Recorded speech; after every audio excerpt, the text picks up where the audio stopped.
من يهده الله فلا مضل له ومن يضلل فلا هادي له واشهد ان لا اله الا الله واشهد ان محمدا عبده ورسوله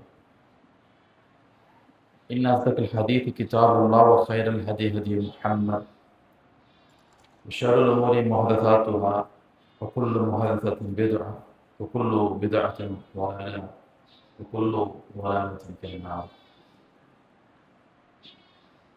يا أيها الناس اتقوا ربكم الذي خلقكم من نفس واحدة وخلق منها زوجها وبث منهما رجالا كثيرا ونساء واتقوا الله الذي تساءلون به والأرحام إن الله كان عليكم رقيبا. يا أيها الذين آمنوا اتقوا الله حق تقاته ولا تموتن إلا وأنتم مسلمون. يا أيها الذين آمنوا اتقوا الله وقولوا قولا سديدا يصلح لكم أعمالكم ويغفر لكم ذنوبكم ومن يطع الله ورسوله فقد فاز فوزا عظيما. ثم ما بعد.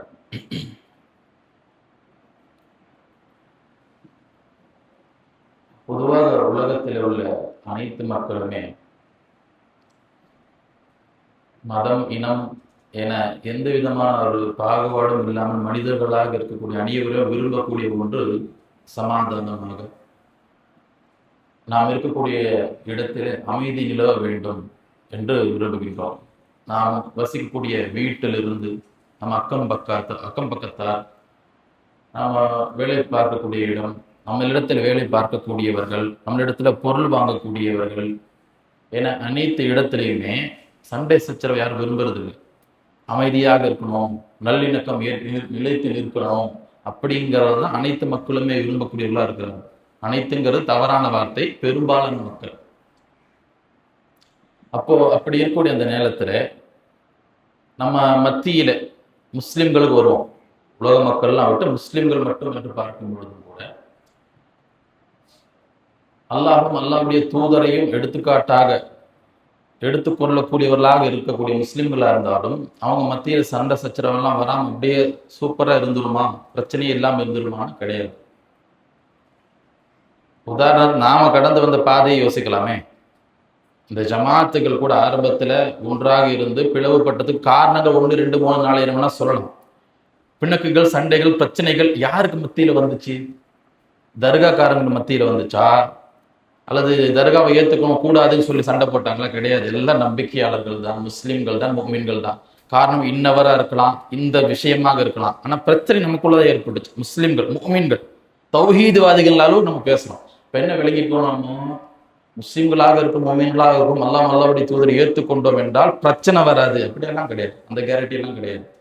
மாறாக இஸ்லாம் நமக்கு என்ன சொல்லுகிறது? பிரச்சனை, சண்டை சச்சரவுகள் எழும், அதை எவ்வாறு தீர்த்து கொள்ள வேண்டும், அதை எவ்வாறு அணுக வேண்டும், அதனுடைய பிராக்டிக்கல் கைடன்ஸ், நடைமுறை சாத்தியப்படக்கூடிய வகையிலான வரைமுறைகள் நமக்கு இஸ்லாம் வாங்கி இருக்கு, நமக்கு அழகாக வழிகாட்டுகிறது. அதை நம்ம எடுத்து நாமோ அதை பின்பற்றுகிறோமா? அதிலே தோல்வி அடைந்ததன் காரணத்தினால்தான் பல சண்டை சச்சரவுகள் நிற்காமல் இன்று வரைக்கும் இருந்து கொண்டிருக்கிறது. அல்லாஹ் சுப்ஹானஹு வ தஆலா திருமறை குர்ஆனில் நமக்கு கூறி காட்டுகின்றான், வஇன் தாயிஃபதானி மினல் முஃமினீன இக்ததலு ஃபஸ்லிஹு பைனஹுமா. முஃமின்கள் 2 சாரார் சண்டை சச்சரவு ஈடுபடுகிறார்கள் என்றால் அவர்கள் மத்தியிலே இணக்கத்தை ஏற்படுத்துங்க, சமாதானத்தை ஏற்படுத்துங்கள் என்று அல்லாஹ் சுப்ஹானஹு வ தஆலா கூறுகின்றார். என்ன சொல்லல, போய் உடனே நீங்க என்ன செய்யுங்க, ஒருத்தருடைய சைடு எடுத்துக்கோங்க. பார்ட்டி ஏ, பார்ட்டி பி 2 இருக்குன்னு வைங்க. ஏ பக்கம் இல்லைங்க அல்லது பி பக்கம் இல்லை, அதெல்லாம் கிடையாது. என்ன பிரச்சனை அறிந்து கொள்வதற்கு முன்பாக முதல்ல நாம என்ன செய்யணும் என்றால் அங்க சமாதானத்தை ஏற்படுத்தணும். ஏன்? அது ஏற்பட்டாதான் என்ன பிரச்சனைன்னே தெரியும். சும்மா அங்க இருக்கும் பொழுது இவர் என்னுடைய ஃப்ரெண்டு, இந்த பாய் நல்லா பேசுவாரு, இவர் எனக்கு உதவி பண்ணியிருக்கிறாரு, ஏதோ ஒரு காரணத்தினால 2 கூட்டத்தார்ல ஒருத்தர் நம்மளுக்கு பிடிக்கும். அந்த பிடிக்கக்கூடியவங்கிட்ட தான் நியாயம் இருக்கும்னு நினைச்சு அவன் பக்கமா பேசுவான். என்னன்னே தெரியாது. இந்த வேலையெல்லாம் பார்க்க கூடாது. மாறாக அல்லாஹ் நமக்கு முதல்ல சொல்றான். என்ன சொல்றான்? ஒரு பிரச்சனை ஏற்பட்டுச்சு, சண்டை ஆயிக்கொண்டு இருக்கு, அந்த நேரத்துல என்ன செய்யணும்? நேரா போய் முதல்ல அவங்க அமைதிப்படுத்தணும், சமாதானத்துக்கு கொண்டு வரணும், நார்மலான மைண்ட் செட்டுக்கு கொண்டு வரணும். அதற்கு பிறகுதான் நாம் என்ன செய்ய வேண்டிய காரியம், என்ன பிரச்சனைன்ட்டு அப்பதான் நம்ம போக முடியும். முதல்ல எல்லாம் அமைதிப்படுத்த வேண்டும். அதற்கு பிறகுதான் அல்லாஹ் சுப்ஹானஹு வ தஆலா கூறுகின்றான், அதற்கு பிறகு நீங்க ஆய்வு செய்து உங்களுக்கு தெரியுது ஒருத்தன் தப்பு செஞ்சுக்கிறான், ஒரு கூட்டத்தார் தான் வரம்பை மீறி இருக்கின்றான் என்றால், மூமின்கள் என்று இருந்தாலும் சரி தப்பு தவறுகள் செய்வார் என்ற அடிப்படையில யார் அநீதி இழைத்திருக்கின்றார் தெளிவாக தெரிகிறதோ அவர் மூமினாக இருந்தாலும் சரி அவனுக்கு எதிராக அநீதி இழைக்கப்பட்டவனுக்கு எதிராக நாம் நிற்கணும். இதெல்லாம் எப்போ முதல்ல போய் நிக்கிறோம், பிரச்சனை ஏற்படுது, முதல்ல செய்ய வேண்டியது சமாதானம், அமைதி. அதற்கு பிறகு என்னென்ன ஆய்வு செய்து நமக்கு பிடித்தவர் பிடிக்காதவர்கள் எடுத்து தூர வீசிட்டு ஏற்பட்டுள்ள பிரச்சனையில யார் அநீதிக்கு ஆளாக இருக்கின்றார், யார் அநீதி செய்தவராக இருக்கின்றார் விளங்கி அநீதி செய்வதற்கு எதிராக நாம் நிற்க வேண்டும். அப்புறமா தான் நாம் என்ன செய்ய வேண்டும் என்றால் இந்த அநீதி என்பதை நாம் முற்றிலுமாக அழிக்கவும் முடியும். அதை தான் அல்லாஹ் நமக்கு முதல்ல என்ன செய்கின்றார், நமக்கு சுட்டு காட்டுகின்றார். அதற்கு அடுத்த வசனத்தில் அல்லாஹ் சொல்கின்றான், இன்னமல் முஃமினூன் இஹ்வத்துன், நிச்சயமாக அனைத்து முஃமின்களுமே சகோதரர்களாக இருக்கின்றார்கள். அல்லாஹ் என்ன சொல்லல, சகோதரர்களை மாதிரி சகோதரர் போன்ற இதெல்லாம் கிடையாது. இன்னமல் முஃமினூன் இஹ்வத்துன், முஃமின்கள் அனைவருமே, நான் முஸ்லீம் ஒருத்தன் சொல்றான் அப்படின்னு இருக்கும் பொழுது வெளிப்படையில ஒருத்தனை முஸ்லீமாக மூமினாக நாம் அறிவோமே ஆனால், நாம் எண்ணுவோமே ஆனால் அவர்கள் சகோதரர்கள்னு சொல்றான், போன்றவர்கள்லாம் கிடையாது, சகோதரர்கள் தான். ஃபஸ்லிஹு பைன அஹ்வைக்கும், எனவே நீங்கள் அவர்கள் மத்தியில் ஏற்படக்கூடிய பிரச்சனைகள் தீர்த்து வையுங்கள். வத்தக்குல்லாஹ், அல்லாஹ்வை அஞ்சிக் கொள்ளுங்கள். லஅல்லகும் துர்ஹமூன், இதனால் அல்லாஹ்வின் புறத்திலிருந்து நீங்கள் அருள் செய்யப்படுவீர்கள் என்று அல்லாஹ் நமக்கு கூறி காட்டுகின்றார். அப்ப நமக்கு கிடைக்கக்கூடிய பாடம் என்னவென்றால், நாம் வாழக்கூடிய சமூகத்துல நாம் முஸ்லிம்களா இருக்கக்கூடிய நம்ம மக்கள் மத்தியிலேயே சண்டை சச்சரவுகள்லாம் ஏற்படும். அதை அணுகக்கூடிய அந்த நேரத்தில் ஃபர்ஸ்ட் முதல்ல என்ன ஏற்படணும்னா, என்ன இருக்கணும்னா, இந்த சண்டை சச்சரவுகளை மனக்கசப்புகளை இதை நார்மல் ஆக்கணும். இது ஜமாத்துகள் மத்தியில இருக்கலாம், ஃப்ரெண்ட்ஸுகள் மத்தியில இருக்கலாம், குடும்பத்துக்குள்ள இருக்கலாம். முதல் அடிப்படை என்ன இருக்கணும், பிரச்சனை ஒருத்தர் விரும்பினா மனுஷன் வேணாம், இல்ல நார்மலா தான் இருக்கும், ஒருத்தனை அந்யோன்யமாக நல்லா தான் இருக்கும். அந்த நிலைமை நேராக அப்படியே தொடரும் என்றால் சமாதானத்தை கொண்டு வர வேண்டும். அப்படிங்கிற அந்த மைண்ட் செட்டோட தான் என்ன செய்யணும், நாம் அணுக வேண்டும். நபிகள் நாயகம் ஸல்லல்லாஹு அலைஹி வஸல்லம் அவர்கள் தங்களுடைய வாழ்க்கை முழுக்க அவ்வாறு தான் இருந்திருக்கிறார். ஒரு முறை நபி ஸல்லல்லாஹு அலைஹி வஸல்லம் அவர்களிடத்துல சொல்லப்படுது, அப்துல்லா இப்னு உபை, அவன் நைவஞ்சங்களுக்கு தலைவன், இந்த அளவுக்கு எவ்வளவு நோவினை செய்தவன், வெளிப்படையில தன்னை முஸ்லிம்னு சொல்லிட்டான். அப்போ நபி ஸல்லல்லாஹு அலைஹி வஸல்லம் உள்ளத்தை பிளந்து பறக்கூடியவும் கிடையாது, இல்ல நீ முனாஃபிக்கு, இல்ல நீ காஃபிரு அப்படின்லாம் நபி ஸல்லல்லாஹு சொல்லல. வெளியில என்ன சொல்லிக்கிறான், அஷ்ஹது அல்லா இலாஹ இல்லல்லாஹ் அஷ்ஹது முஹம்மது ரசூலுல்லாஹ்னு சொல்லிட்டு உள்பக்கம் ரசூல் ஸல்லல்லாஹு அலைஹி வஸல்லம் அவருக்கு எதிராக எல்லா கைமைத்தனத்தையும் செய்ய வேண்டியது, எல்லா சண்டை சச்சரவையும் செய்ய வேண்டியது. இதெல்லாம் ஆரம்ப காலத்திலேயே அவனை போய் பார்க்கணும் அப்படின்னு சொல்லி அப்துல்லா இப்னு உபை அவருக்கு பார்க்கணும் சொல்லப்படுது நபி ஸல்லல்லாஹு அலைஹி வஸல்லம் இடத்துல. அப்ப நபி அவர்கள் என்ன செய்யறாங்கன்னா, கிளம்புறாங்க. கிளம்பி அப்துல்லா இப்னு உபை இருக்கக்கூடிய பகுதிக்கு வராங்க. அவனோடு சில முஸ்லிம்களும் இருக்கிறாங்க. ஏன்னா குலம் கோத்திரம் அப்படிங்கிற அந்த கான்செப்ட் எல்லாம் முஸ்லிம்கள் ஆரம்ப காலத்துல அவங்களுக்கு இருக்கு. இப்ப நபி அவர்களும் தங்களுடைய சஹாபாக்களோடு வராங்க. அப்துல்லா இப்னு உபை அவருடைய பகுதிக்கு வராங்க. கழுதை மீது சவாரி செய்து வராங்க. அப்ப அந்த கழுதை அந்த ஒவ்வொரு நிலம் வழியாக போறது, சேரு சகதியெல்லாம் இருக்கு. அது பக்கத்துல எல்லாம் அந்த இடத்துல அப்துல்லா இப்னு உபை அவர்களுக்கு அருகாமையில் வரக்கூடிய அந்த நேரத்துல இந்த அப்துல்லா இப்னு உபை கூறுகின்றான் நபியர்களை நோக்கி, நிச்சயமா உங்களுடைய அந்த கழுதையினுடைய வாடை ரொம்ப மோசமா அடிக்கி இருக்கின்றது, இது இந்த வாசத்தினால எனக்கு நோவினை ஏற்படுத்திட்டீங்க அப்படின்னு சொல்லி இன்சல்ட் செய்யலாம். நபி ஸல்லல்லாஹு அலைஹி வஸல்லம் அவனை தேடி வராங்க, அவங்க சமூகத்தை தேடி வராங்க. இப்படி சொன்ன உடனேயே ரசூல் ஸல்லல்லாஹு அலைஹி வஸல்லம் அவர்கள் என்ன செய்யல, திருப்பி எல்லாம் திட்டல, மாறாக அன்சாரி தோழர் என்ன செய்கின்றார் என்றால் அவர் திரும்ப திட்டுறார். என்ன சொல்றாருன்னா, அல்லாஹ்வின் தூதர் அவர்களுடைய கழுதையிலிருந்து வரக்கூடிய அந்த வாசனையை விட உன்னுடைய வாசனை கேவலமானது, மோசமானது, அப்படிப்பட்டவன் தான் நீ அப்படிங்கிறார். அப்துல்லா இப்னு உபை சாதாரணமாக கிடையாது, அவன் சமூகத்துல ஒரு தலைவர் என்ற அளவுக்கு. எந்த அளவுக்குன்னா, நபி ஸல்லல்லாஹு அலைஹி வஸல்லம் அவர்கள் மக்காவிலிருந்து மதீனாவுக்கு வராமல் இருந்தாங்கன்னா அந்த நேரத்துல இவன் தான் அந்த ஒட்டுமொட்ட மதீனாவுக்கு தலைவர் அப்படிங்கிற அந்தத்தில் இருக்கக்கூடியவன். அப்புறம் அந்த நிலைமையில் இருக்கக்கூடிய காரணத்தினால சஹாபி ஒருத்தர் அன்சாரி இவரை எதிர்த்து சொன்ன உடனே அவன் பக்கத்தில் இருந்தும் என்ன செய்கின்றது என்றால் திரும்ப திட்டுறாங்க சஹாபி. ஒரு கட்டத்துல ரெண்டு பக்கமும் முஸ்லீம்கள் இருக்கிறான், ரெண்டு பக்கமுமே என்ன செஞ்சுக்கிறாங்க, சண்டை சச்சரவு ஈடுபடுறாங்க. அப்ப அந்த சமயத்துல தான் இந்த வசனம் இறங்கப்பட்டது என்று புகாரில் வரக்கூடிய 2691 ஹதீஸ் சான்றாக இருக்கிறது. அப்ப நபிகள் நாயகம் ஸல்லல்லாஹு அலைஹி வஸல்லம் அவர்களுக்கு மத்தியிலும் என்ன செய்யறாங்கன்னா சமாதானத்தை ஏற்படுத்துகிறார்கள் என்பதை நாம் பார்க்கின்றோம். அதே போல மிக முக்கியமான ஒரு அடிப்படை இஸ்லாத்துல என்ன, பொய்ங்கிறது பேசவே கூடாது. பொய்ங்கிறது ஒரு பெரிய பாவங்கள் அளவுக்கு நமக்கு மார்க்கத்தில் சொல்லப்பட்டிருக்கு. எந்த கட்டத்திலுமே பொய் சொல்லக்கூடாதுங்கிற அளவுக்கு. ஆனா இதற்கு நேர் மாற்றமாக இஸ்லாமே அனுமதிக்கக்கூடிய ஒரு அளவுக்கு பொய்க்கு வந்து ரொம்ப ஸ்ட்ராங்காக நிற்கக்கூடிய ஒரு மார்க்கம் எகென்ஸ்டா நிற்கக்கூடிய மார்க்கம் இஸ்லாம். ஆனா நபிகள் நாயகம் ஸல்லல்லாஹு அலைஹி வஸல்லம் சொல்றாங்க, அன்னஹா சமியத் ரசூலுல்லாஹி ஸல்லல்லாஹு அலைஹி வஸல்லம் யகூல் லைஸல் கத்தாபுல் லதி யுஸ்லிஹு பைனன் நாசி ஃபயம்னி கைரா. மக்கள் மத்தியில சண்டை சச்சரவு ஏற்பட்டுருச்சு, அல்லது ரெண்டு பேருக்கு மத்தியில அண்ணன் தம்பியா இருக்கலாம், ஃப்ரெண்ட்ஸா இருக்கலாம், கணவன் மத்தி யாரா இருந்தாலும் சரி, இரு பிரிவினர் அல்லது 2 பேருக்கு மத்தியில பிரச்சனை ஏற்பட்டுருச்சு. அவங்க 2 பேருக்கு மத்தியில அந்த சமாதானத்தை ஏற்படுத்தணும், முன்பு இருந்ததை போலவே அந்த நேசத்தை ஏற்படுத்தணுங்கிறதுக்கு வேண்டி ஒருத்தன் பொய் சொன்னானா அவன் பொய்யன் இல்லை. எப்படி பாருங்க, பொய்யா இல்லையா? அது பொய் தான். உதாரணமா 2 பேர் சண்டை போட்டுக்கிறாங்க, சின்ன சின்ன விஷயம்தான். ஆனா நாம் நடுவில் பூந்து என்ன செய்யறோம் அப்படின்னா, உண்மையிலேயே வந்து உன்னைய வந்துட்டு அந்த நேரத்தில் சண்டை போடுறது பேசிட்டான், ஆனா உண்மையிலே அவன் வருத்தப்பட்டான், ரொம்ப கஷ்டத்துல தான் இருக்கிறான், இப்படி பேசிருக்கூடாது அவன் நினைக்கிறான், ஆனா அவன் சொல்லியிருக்க மாட்டான், அவன் நினைச்ச மாதிரி உங்களுக்கு தெரியாது. அவங்ககிட்ட போய் நல்லதை சொல்றது, பொய்யேற சொல்றது, இன்னொருத்தங்கிட்ட அதே மாதிரி போய் சொல்றது. அப்ப என்ன நினைப்பான், அவன் கொஞ்சம் ரொம்ப வார்த்தை விட்டோம் போல இருக்க, வார்த்தை தடித்த வார்த்தை தான் விட்டோம், அவன் இப்படி நம்மளை மிஸ் பண்றானே அப்படின்னு நினைச்சு என்ன செய்வாங்க, 2 பேர் பேசுவாங்க. இதுக்கு காரணமாக கூட நாமளா இருப்போம். அந்த மாதிரியான வேலையை தான் மார்க்கம் நமக்கு பார்க்க சொல்கின்றதை தவிர, ஆனா பெரும்பான்மை என்ன இருக்கும், 2 பேருக்கு மத்தியில பிரச்சனை ஏற்பட்டு இருக்கும். அவனுக்கு 2 பேரை அட்ஜஸ்ட் பண்ணிட்டு சரி அன்னைக்கு நீ சொன்ன பரவாயில்ல அப்படின்னு இவனும் பல்ல கடிச்சிட்டு அவனும் பல்ல கடிச்சிட்டு பார்த்துட்டு சலாம் சொல்லுவான். சிரிக்கிறது வழக்கம் போல இருக்காது, சிரிப்பே கொஞ்சம் கம்மியா இருக்கும், அதுலயே இருக்கு விஷயம். ஆனா 2 பேருமே சமாதானம் இருப்பான், நடுவில் ஒருத்தெல்லாம் யாரும் வர வேண்டாம், அவனே சரி ஓகேன்னு போவான். அந்த இடத்துல போகுது என்னடா இது 2 பேர் இப்படின்னு சொல்லி அங்க போய் அவனை பிரிச்சு விடக்கூடிய வேலையை தான் நிறைய பேர் பார்ப்பான்.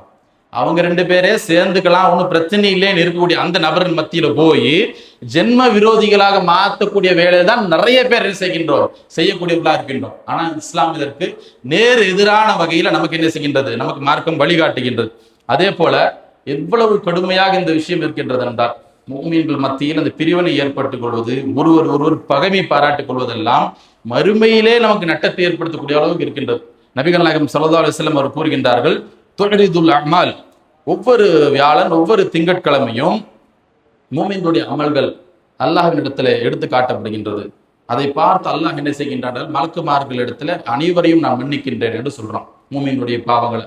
ஆனால் இதற்கு விதிவிலக்காக யாருக்கு மத்தியில 2 சகோதரர் இருக்கிறாங்க, அவங்க மத்தியில பிணக்கு ஏற்பட்டுருச்சு, ஒரு பிரச்சனை ஏற்பட்டுருச்சு, அதன் காரணத்தினால் அவங்க பேசிக்காம இருக்கிறாங்க, சண்டை சச்சரவுகளில் ஈடுபட்டு கொண்டு இருக்கிறாங்க என்றால் அவர்களை பார்த்து அல்லாஹ் கூறுகின்றான், இர்கு ஹாதைனி ஹாத்தா எஸ்தலிஹா, இர்கு ஹாதைன், 2 பேர் மத்தியில அந்த பிரச்சனை வந்துட்டு சால்வ் ஆகிற வரைக்கும் இது அவங்களுடைய பாவ மன்னிப்பு அப்படியே விட்டு நான் செய்ய மாட்டேன் அப்படிங்கிறான். அப்ப நமக்கு 2 சகோதரர் மத்தியில் ஏற்பக்கூடிய அந்த பிரிவினைங்கிறது மறுமையே நட்டம். அல்லாஹ்வின் புறத்திலிருந்து பாவ மன்னிப்பு கிடைக்கிறது என்ன, நம்ம அமல் செஞ்சு என்ன பிரயோஜனம்?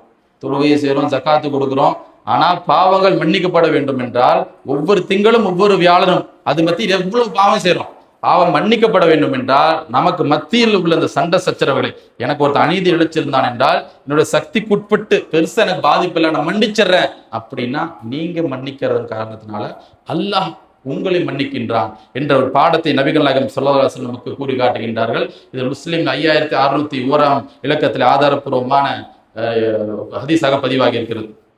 அதே போல நபிகள் நாயகம் ஸல்லல்லாஹு அலைஹி வஸல்லம் அவர்கள் அவருடைய வாழ்நாள் முழுக்க மிக முக்கியமாக தொடர்ந்து கடைபிடித்த ஒரு சுன்னத்துகள் என்னன்னா மக்கள் மத்தியில எங்க சண்டை சச்சரவு இருக்கிறதோ அது அங்க போய் நின்று அதை சால்வ் செய்யக்கூடியவங்களா தான் நபிகள் நாயகம் ஸல்லல்லாஹு அலைஹி வஸல்லம் இருக்கிறார். அதற்கு ஒரு உதாரணம் பாருங்க.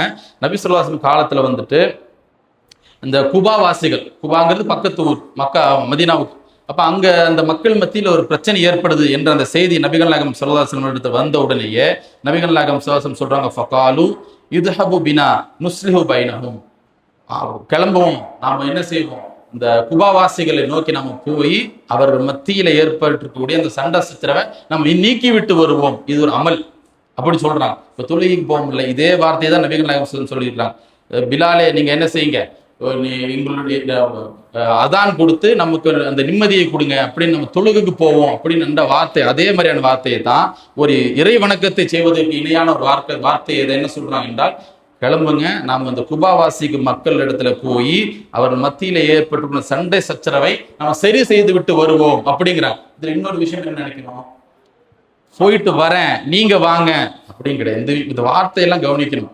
நான் மட்டும் ஹீரோ அப்படிங்கிற மாதிரி வார்த்தையும் கிடையாது. வாங்க நம்ம எல்லாருமே போவோம். இவ்வளவு அழகான ஒரு படிப்பாங்க. நாம் எல்லாரும் சேர்ந்து அந்த பிரச்சனையை சீர்திருத்துவோம். ஆனா உண்மையில் என்ன, நபிகள் நாயகம் ஸல்லல்லாஹு அலைஹி வஸல்லம் தான் அங்க ஹீரோ. அவங்க தான் அந்த பிரச்சனையை சால்வ் செய்வாங்க. ஆனா சொல்லக்கூடிய அந்த நேரத்தில் எப்படி வாங்க நம்ம எல்லாரும் போவோம்னா, அந்த ஒரு வார்த்தையில அனைவருக்குமே அது பொறுப்புணர்ச்சி போடுவாங்க. நான் மட்டும் போய் நான் மட்டும் அப்படி கிடையாது, எல்லாரும் போவோம். நாம் எல்லோருக்குமே அந்த பொறுப்பு இருக்கு. போய் என்ன பிரச்சனைங்கிறத அறிந்து அந்த பிரச்சனைகளை, அந்த சண்டை கசப்புகளை நீக்கி விட்டு வருவோம் அப்படின்னு நபிகள் நாயகம் ஸல்லல்லாஹு அலைஹி வஸல்லம் சொல்லி அந்த இடத்துல போய் அந்த பிரச்சனை என்ன செய்யறாங்கன்னா சீர்திருத்தி வராங்க. அதே போல மற்றொரு தருணத்துல பனு அம்ர் இப்னு அவுஃப் அப்படிங்கிற கூட்டத்தார் இருக்கிறாங்க. அவர்கள் மத்தியில ஒரு பிரச்சனை ஏற்படுது அப்படிங்கிறது சொல்றாங்க. நபிகள் நாயகம் ஸல்லல்லாஹு அலைஹி வஸல்லம் அவர்கள் அதற்கே மெனக்கெட்டு போய் அங்க சரி செய்து வராங்க. இது புகாரில 1201 இலக்கத்திலே பதிவாகக்கூடிய ஆதாரப்பூர்வமான ஒரு ஹதீஸாக இருக்கிறது. அதே போல நபிகள் நாயகம் ஸல்லல்லாஹு அலைஹி வஸல்லம் அவர்கள் தங்களுடைய அருமை பேரன் யாரு, ஹசன் ரலியல்லாஹு அன்ஹு அவர்களிடத்துல பார்த்து சொன்ன ஒரு வார்த்தை. அதே போல அது அல்லாத மற்றொரு தருணத்துல மக்கள் மத்தியில குத்துபா மேடையில நின்று, மிம்பர் மேடையில நின்று மக்கள் மத்தியிலும் பார்த்து சொன்ன ஒரு வார்த்தை அபு பக்ரா ரலியல்லாஹு அன்ஹு கூட அறிவிக்கக்கூடிய ஒரு செய்தி. இதுவும் புகாரிலேயே பதிவாகி கூட ஆதாரப்பூர்வமான செய்தி 2704 விளக்கத்துல என்ன செய்யறாங்க அப்படின்னா, நபி ஸல்லல்லாஹு அலைஹி வஸல்லம் மக்களை பார்த்து சொல்றாங்க, அதாவது இதோ என்னுடைய இந்த புதல்வர், என்னுடைய மகன் அப்படின்னு சொல்லுவாங்க புதல் மக்கள். அதாவது அந்த தாத்தா தான் அவங்க, ஆனா தன்னுடைய அந்த பேரனை என்னுடைய மகன் சொல்லி இதோ இவர் இருக்கின்றாரே, சமுதாயத்தில் ஏற்படக்கூடிய பிரிவினையை, முஸ்லிம்கள் மத்தியில் ஏற்படக்கூடிய மிகப்பெரிய பிரிவினையை அவர் என்ன செய்வார் என்றால் சமரசம் செய்து வைப்பார், சமாதானத்தை கொண்டு வருவார் அப்படின்னு முன்னறிவிப்பாக. சின்ன பையன் ஹசன் ரலியல்லாஹு அன்ஹு, சின்ன பையன். எந்த அளவுக்குன்னா அந்த ஹதீஸ்ல வருது, நபி ஸல்லல்லாஹு அலைஹி வஸல்லம் மடியில உட்கார வச்சிருக்கிறாங்க. அவ்வளவு சின்ன பையன். அந்த நேரத்துல மக்களை பார்த்துன்னு சொல்றாங்க, அவரை பார்த்துன்னு சொல்றாங்க, இதோ என்னுடைய இந்த பேரன் இருக்கின்றாரே, இவர் மிகப்பெரிய 2 முஸ்லிம்கள் கூட்டத்தார் மத்தியில சமாதானத்தை ஏற்படுத்துவார் என்று நபிகள் நாயகம் ஸல்லல்லாஹு அலைஹி வஸல்லம் சொன்னாங்க. அதே போல அந்த முன்னறிவிப்பு நிறைவேறிச்சு. இப்போ அலி ரலியல்லாஹு அன்ஹு ஆட்சியில் இருக்கிறாங்க. அலி ரலியல்லாஹு அன்ஹு காலம் முடிந்து விடுகிறது. அதற்கு பிறகு அவருடைய மகனாக இருக்கக்கூடியவர் ஹசன் ரலியல்லாஹு அன்ஹு ஆட்சியில கலிஃபாவாக இருக்கிறாங்க. அந்த நேரத்துல தான் சமுதாயத்தை பிளவுகள் என்ன செய்கின்றது, அடுத்த கட்டத்துக்கு போகுது. முஆவியா ரலியல்லாஹு அன்ஹு அவங்க என்ன செய்றாங்க, நான் தான் ஆட்சியாளர் அவங்களும் சொல்றாங்க. இந்த பக்கம் ஹசன், 2 பேருக்கு மத்தியில ஷாம் வாசிகள், ஈராக் வாசிகள் மிகப்பெரிய ஒரு போர் மூலம் அப்படிங்கிற அளவுக்கு நிலைமை மிக மோசமா இருக்கிறது. 2 பேருமே யாரு, இவர்கள் இந்துக்கள், அவர் கிறிஸ்தவர்கள், முஸ்லீம் அப்படி கிடையாது. 2 பேரும் முஃமின்கள் தான். 2 பேருமே முஸ்லீம்களா தான் இருக்கிறாங்க. அப்ப அந்த நேரத்துல ஆட்சிக்கு மிக அதிக தகுதி வாய்ந்தவர்களாக இருக்கிறாங்க. அப்படியே நபி ஸல்லல்லாஹு அலைஹி வஸல்லம் அவர்களுடைய வம்சாத்துல வராங்க, அவங்களுடைய ரத்தம். அப்படி இருந்தும் கூட அவங்க என்ன செய்யறாங்கன்னா, எனக்கு இந்த ஆட்சி அதிகாரம்லாம் வேண்டாம் என்று சொல்லி தானாக முன் வந்து முஆவியா அவர்களிடத்தில் முழு ஆட்சி அதிகாரத்தையும் கொடுக்குறாங்க. எவ்வளவு பெரிய ஒரு விஷயம். ஆமா, நம்ம கிட்ட இருக்கக்கூடிய ஒரு சின்ன பையன்ல இருந்து எடுத்துக்கிட்டா கூட 2 பெண் இருக்கு, 2மே நல்லா எழுதும். ஒருத்தன்ட்ட இல்ல அப்படின்னா அந்த நேரத்துல கொடுக்கறதுக்கே கஷ்டப்படுவோம். நம்ம கிட்ட வண்டி இருக்கு, ஒருத்தன் அவசரத்துக்கு கேட்கறான் அப்படின்னா அந்த நேரத்துல கொடுக்கறதுக்கே கஷ்டப்படுவோம். நம்ம ஒரு பேனா, ஒரு வண்டி, நம்ம கிட்ட ஒரு காசு இருக்கு, காசு கொடுக்காம இருக்கிறதுக்கு அந்த அளவுல நாம இருக்கிறோம். ஹசன் கொடுத்தது சாதாரண விஷயம் கிடையாது ரலியல்லாஹு அன்ஹு. ஒட்டுமொத்த முஸ்லிம்களுடைய ஆட்சி அதிகாரம், அவருதான் அரசர், அவர்தான் அந்த இடத்தினுடைய தலைவர். இதை எடுத்து வேண்டாம், இன்னொரு கயிறுல நான் கொடுக்குறேன் அப்படிங்கிறாருன்னா எப்படிப்பட்ட மனசு கொண்டவர். இது ஏன் செஞ்சாரு? அவர் அன்ஃபிட்டு, அவருக்கு அந்த தகுதி இல்லை, கெப்பாசிட்டி இல்லை, நிர்வகிக்க முடியாது, அதெல்லாம் காரணமே கிடையாது. முழுமையான கெப்பாசிட்டி உள்ளவர் தான், முழுமையான தகுதி வாய்ந்தவர் தான். காரணம் ஒண்ணுதான், மூமின்கள் மத்தியில் பிரிவினையா. எனக்கும் அவருக்கும் பிரிவினைங்கிறது எனக்கு அவருக்கு மட்டும் கிடையாது, முஸ்லிம்களே சண்டையிடக்கூடிய அளவு சமுதாயமே பிளவுபட்டு நிக்கிறதையா. இவரு தான் பெஸ்ட் இந்த பக்கம் சொல்ல வேண்டியது, அவரு தான் நல்லவர் அந்த பக்கம் சொல்ல வேண்டியது. இந்த விளையாட்டை வேண்டான்னு சொல்லி மூமின்கள் மத்தியில் ஏற்படும் இந்த சண்டையை நீக்க வேண்டும்னு சொல்லி ஹசன் ரலியல்லாஹு அன்ஹு செய்யறாங்க, அந்த சமாதானத்தை ஏற்படுத்துறாங்க. இதுவும் நபிகள் நாயகம் ஸல்லல்லாஹு அலைஹி வஸல்லம் முற்காலத்திலேயே சொன்ன ஒரு முன்னறிவிப்பு பிற்காலத்தில் என்ன செய்கிறது, நிறைவேற்றுகிறது. இதை பார்த்து அந்த மக்களுக்கு எவ்வளவு அந்த முன்னறிவிப்பை பார்த்து அவங்களுடைய ஈமானம் என்ன செய்யும், பலமாகும் என்பதையும் பார்க்கின்றோம். அதே போல மக்கள் மத்தியில ஒரு சமாதானத்தை ஏற்படுத்தணும் அப்படின்னா அது எப்போ சாத்தியமாகும் அப்படிங்கிறத முதல்ல விளங்கும் இல்லை. உதாரணத்துக்கு பாருங்க, இதுவும் நபிகள் நாயகம் ஸல்லல்லாஹு அலைஹி வஸல்லம் காலத்தில் நடந்த ஒரு சம்பவம். ஒரு சஹாபி இருக்கிறாங்க, இப்னு அபி ஹதரத் அப்படிங்கிறது அவங்களுடைய பேர். அவங்க என்ன செய்யறாங்கன்றா, கஅப் இப்னு மாலிக் அப்படிங்கிற மற்றொரு சஹாபி இடத்துல கடன் வாங்கியிருக்கிறாங்க. கடன் வாங்கியிருக்கிற அந்த நேரத்துல பள்ளிவாசல் வச்சு சண்டை சச்சரவு மாதிரி ஏற்பட்டுருது. இந்த கஅப் வந்து கொடுத்த காசை வந்து இப்னு அபி ஹதரத் அப்படிங்கிற அந்த சஹாபி இடத்துல கேட்கறாங்க. ரொம்ப அதட்டி கேட்கறாங்க. பக்கத்துல இருக்கவங்களுக்கு எல்லாம் கேட்கக்கூடிய அளவுக்கு குரல் வசருது. அப்ப அந்த நேரத்தில் நபிகள் நாயகம் ஸல்லல்லாஹு அலைஹி வஸல்லம் அவர்களிடத்துல இந்த அது கேட்ட உடனேயே அவங்க தங்களுடைய வீட்டுக்கு பக்கத்து, அவங்க பள்ளி பக்கத்துல தான் வீடு, அங்க என்ன செய்யறாங்க, திரையை நகர்த்தி பார்க்கறாங்க. என்ன சத்தம்னு பார்த்தா கஅப் இப்னு மாலிக் சத்தத்தை உயர்த்தி தான் கொடுத்த அந்த காசை தான் திருப்பி கேட்கிறார், கடனை. அப்ப அந்த நேரத்துல அவரு வந்து என்ன செய்யறாருன்னா தள்ளுபடி எதிர்பார்க்கிறாரு. யாரு? இந்த இப்னு அபி ஹதரத். ஆனா அவர் கொடுக்க தயாரெல்லாம் கிடையாது. அது வார்த்தை ரொம்ப அப்படியே ரொம்ப தடித்து ரொம்ப பெரிய பிரச்சனை ஆகுது, சண்டை ஆகுது. நபி ஸல்லல்லாஹு அலைஹி வஸல்லம் திரையை விருக்கி என்ன செய்யறாங்கன்னா தன்னுடைய கையால் செய்ய காமிக்கிறாங்க. இப்படி இருக்குன்னா இப்படி, உதாரணத்துக்கு முழுசா இருக்கக்கூடிய அந்த கடனை நீங்க என்ன செய்யுங்க, பாதியாக குறைச்சிக்கோங்கிறாங்க. அப்போ இப்னு அபி ஹதரத்துக்கு அவரும் பாக்குறாங்க, கஅப் இப்னு காசு கொடுத்தவரும் பாக்குறாரு, கஅப் இப்னு மாலிக். இப்போ கஅப் இப்னு மாலிக் சொல்றாங்க, அல்லாஹ்வின் தூதரே நீங்க சொன்னதை நான் ஒத்துக்கிறேன். அவங்க தலைவராக இருக்கிறாங்க, அவங்க சிபாரிசு செய்யறாங்க. உடனே அவர் என்ன செய்யறாரு, சரிங்கிறார். சரி, நபிகள் நாயகம் ஸல்லல்லாஹு அலைஹி வஸல்லம் தலைவராக இருந்தாங்க சொன்னா அவங்களுடைய பேச்சுக்கு அவ்வளவு பெரிய ஒரு மரியாதை இருக்கு, மதிப்பு இருக்கு, அதை செய்யறாங்க.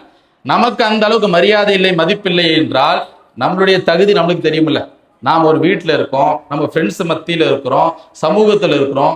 ஒவ்வொருவரும் தன்னுடைய தகுதியை உணர்ந்தவராக தான் இருக்கிறாங்க.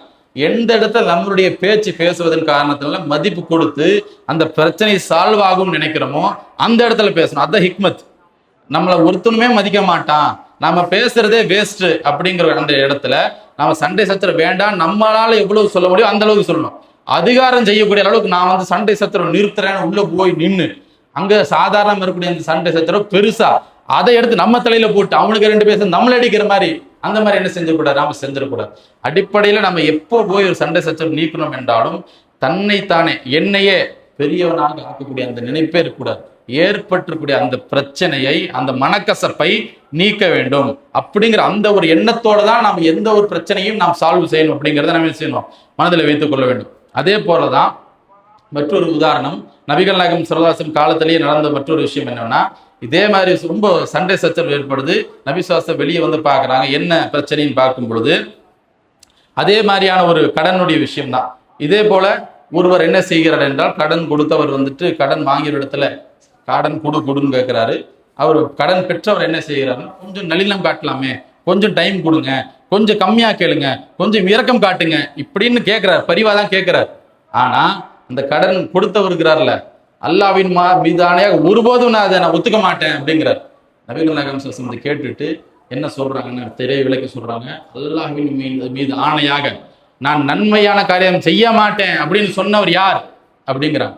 அப்புறம் அதாவது கொஞ்சம் இரக்கமாக நடந்து கொள்வது, கொஞ்சம் தள்ளுபடி செய்வது, இதை அவங்க வந்து செய்ய மாட்டேன்னு சொன்னதுனால இந்த விஷயத்தை தள்ளுபடி செய்யறது, இரக்கமா பேசுறதையே நன்மைன்னு எடுத்துக்கொண்டு அந்த அர்த்தத்துல சொல்றாங்க, அல்லாஹ்வின் மீது ஆணையாக நன்மையை நான் செய்ய மாட்டேன், ஒருபோதும் செய்ய மாட்டேன்னு சொன்னவர் யார் அப்படிங்கிறாங்க. உடனே அந்த சஹாபி என்ன செய்யறாங்க என்றால், நான் தான் அல்லாஹ்வின் தூதரே சொன்னேன் அப்படின்னு சொல்லி அதை விளங்கிட்டு, அல்லாஹ்வின் தூதரே அவர் எதை விரும்புறாரோ அவருக்கு அதை கொடுக்கட்டும், இவருக்கு பாதி கிடையாது. அவர் வாங்கி 100 ரூபா வாங்கியிருக்கிறாருன்னு வைங்க, 10 ரூபா கொடுத்தாலும் வாங்கிக்கிறாங்கிற அளவுக்கு அவங்க என்ன செய்யறாங்க, வந்துடுறாங்க. இதுல எல்லாம் நமக்கு என்ன பாடம்னா, யாரோ என்னமோ கத்திக்கிட்டு இருக்கு, ரோட்லயே போறோம், எவனமோ கத்திக்கிட்டு இருக்கிறான், நமக்கு தெரிஞ்சவராக இருந்தாருன்னா நிப்பாட்டும். நம்ம முன்னாடி பின்ன பார்த்துருப்போம், அவர் சண்டை சச்சரவு ஈடுபட்டுக்கிறார், ஏதோ பிரச்சனை அடிக்கிறாங்கன்னா எனக்கு என்னன்னு போகாம அந்த சண்டை சச்சரவை நாம் என்ன செய்ய வேண்டாம், நாம் சீர்திருத்தணும். குறைஞ்சபட்சம் நம்மளுடைய குடும்பங்கள்லயே இருக்குல்ல, நம்மளுடைய சித்தி, நம்மளுடைய தம்பி, நம்மளுடைய அண்ணன், சித்தப்பா, நாம் இப்படி இந்த சண்டை சச்சரவுன்னு பேசும் பொழுது நிச்சயமாக நம்ம ஒவ்வொருவருக்குமே ஒருத்தராச்சும் நம்மளுடைய நினைப்புக்கு வராமல் இருக்க மாட்டாங்க. இவரோட பிரச்சனை இருக்கு, இதை நம்ம சீர் செய்து கொள்ளணும்.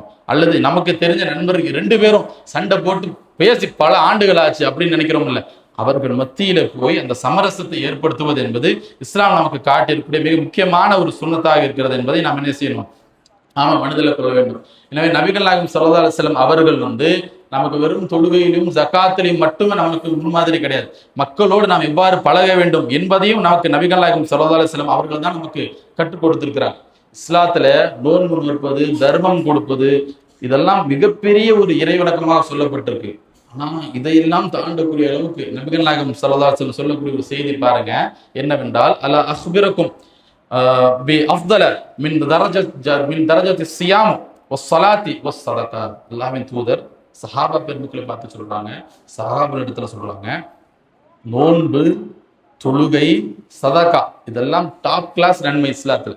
இது எல்லாத்தையும் விட அதிகம் நன்மை தரக்கூடிய ஒரு விஷயத்தை உங்களுக்கு சொல்லட்டுமா என்று நபிகள் நாயகம் ஸல்லல்லாஹு அலைஹி வஸல்லம் அவர்கள் சஹாபாக்கள் வந்து சொல்றாங்க. தொழுகையை விட உயர்ந்த அமல் இருக்கா? நோன்பை விட, தர்மம் அதை விட உயர்ந்த அமல் இல்லை என்ற அளவு அவ்வளவு சிறப்பு இருக்கு. ஆனா இது எல்லாத்தையும் விட உயர்ந்த ஒரு அமல் என்று நபிகள் நாயகம் ஸல்லல்லாஹு அலைஹி வஸல்லம் சொல்றாங்க. அப்போ அந்த சஹாபாக்கள் எல்லாம் பதில் சொல்லாம இருக்கிறாங்க. என்ன சொல்றாங்கன்னா, காலு பலா, இப்படி ஒரு அமலா என்ன அப்படின்னு கேட்கும் பொழுதுதான் நபிகள் நாயகம் ஸல்லல்லாஹு அலைஹி வஸல்லம் சொல்றாங்க, கால் சலாஹு தாத்தில் பைனி ஃபஇன்ன ஃபசாத தாத்தில் பைனி ஹிய ஹாலிகா. மக்கள் மத்தியில் பிரச்சனை ஏற்பட்டால் அந்த பிரச்சனையை சீர்திருத்துவது என்பது தொழுகை, நோன்பு, தர்மம் இது அனைத்தையும் விட சிறப்பான அதிக நன்மையை தரக்கூடிய ஒன்று என்று நபிகள் நாயகம் ஸல்லல்லாஹு அலைஹி வஸல்லம் சொல்றாங்க. இது அபூ தர்தா ரலியல்லாஹு அன்ஹு அறிவிக்கக்கூடிய ஹதீஸாக திருமதியில 2433 விளக்கத்தை பதிவாகி இருக்கிறது. எனவே இது சும்மா நன்மையான ஒரு விஷயம், சண்டை சச்சரவு நீக்கணும் அப்படின்ட்டு இல்லாம மார்க்கத்துல நமக்கு வலியுறுத்தி சொல்லப்பட்ட ஒரு விஷயம். நம்மளுடைய சக்திக்குட்பட்ட நம்மளுடைய குடும்பத்தார் மத்தியில பிரச்சனை ஏற்படுதா, நமக்கு அறிந்தவர்கள் மத்தியில, பக்கத்து வீட்டார் இங்க இருந்தால் நம்மால முடிந்த அளவுக்கு சமாதானத்தை ஏற்படுத்தக்கூடியவர்களாக நாம் இருக்க வேண்டும் என்று கூறி என்னுடைய முதலாம் உரையை முடிக்கிறேன். வாஃபிர் அல்ஹம்துலில்லாஹி ரப்பில் ஆலமீன்.